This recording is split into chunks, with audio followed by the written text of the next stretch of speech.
Hey Fade mates, in this video I'm not just going to cover cool lineups, I'm going to show you when to use them and why. And for my credentials, I peaked Radiant in one act and I've been Immortal 3 every single other act. Without further ado, let's get into it.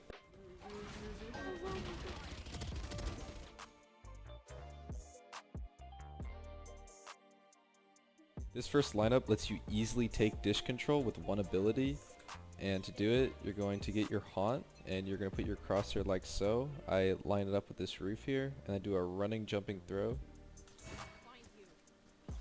and it's going to land right up there, and it's going to see anyone who's trying to get into these spots early, and it's going to see them and it might give you a chance to wallbang them.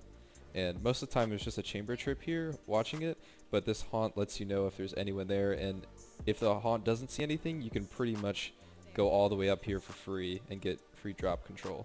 After you get drop control you should throw this seize, and you're going to line up with this mark in the wall and you're going to do a running throw. And this is going to stop anyone from rotating out of CT fast, and it might isolate one of the players on site. This next haunt isn't great, but if you combo it with your team's abilities, then you might be able to get a kill with it. And you basically just throw it over this wall, and you might be able to catch someone off guard sitting here, and you can wallbang the door or just send out a teammate pre-firing it. Line up your crosshair here and do a jump throw to get you early control and deny any defender aggression, and it'll clear these two corners. And then once you get outdoor, you should throw this haunt to clear all of sight, and you're going to line up your crosshair with the middle part of this tower and do a running jump throw. And this is going to clear most of sight. There are some corners like under sight you're going to have to clear with your dog, but this will get most of it. This is the best haunt for B. You're going to jump up here and put your crosshair in the middle of the bush and do a jump throw. And it's going to see practically everything that's not smoked off, even top gen, but you are going to have to clear things like tower with your dog. This next lineup is a great way to help get arcade control, and to do it you don't really need a certain lineup spot, but I would line up this tower with the roof here and aim up here and do a running jumping throw, and it's supposed to land somewhere in this area here. And if this haunt is broken, I'd recommend after you throw the haunt to send a dog up here and peek with it and then clear these angles, but it's just a great way to gain arcade control with only a couple abilities.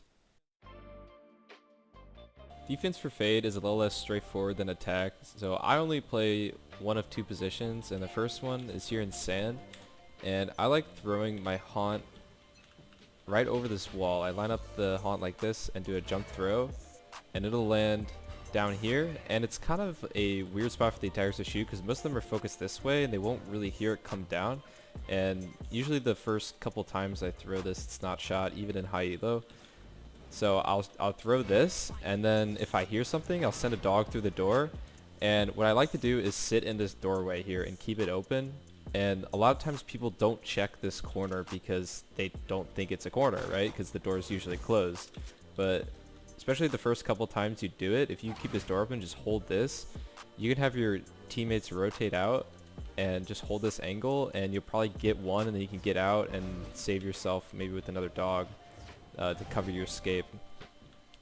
The other spot I like to play is up here in tower, and I'll line up with this diamond and throw my haunt like so, a little running throw there, and then it lands up there and it gets early info on arcade.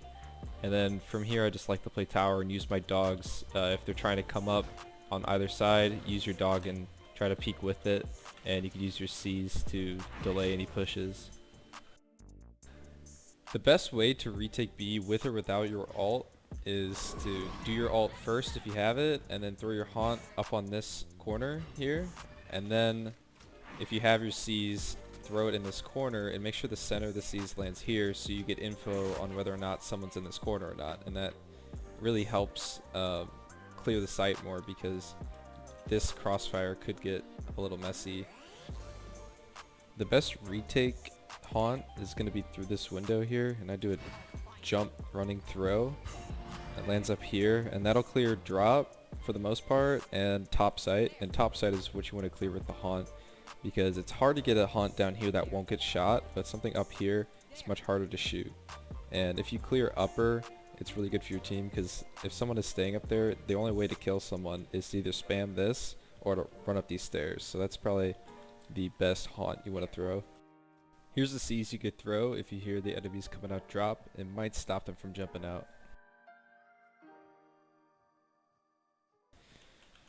So after you use all these abilities like this one, it's always good to send a dog in after it and peek with the dog.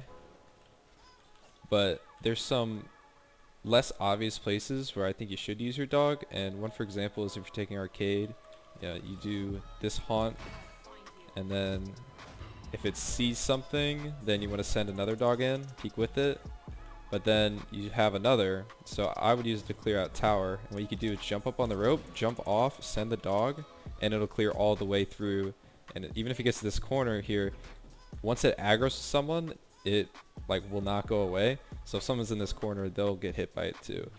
So that's one way I like to clear out arcade a lot, is even though I'm dumping most of my util, getting tower control is really important for takes. That's pretty much the extent of what I do for Fade and Ranked. It's all about clearing corners and clearing ops off angles and setting up your team for that first blood and for the site takes. And if you do that, you'll rank up eventually, so don't really focus on the kills as much, focus on the impact frags. And if you like what you saw here, I have a couple other videos on Sova, and feel free to check those out in the description, and I'll see you later.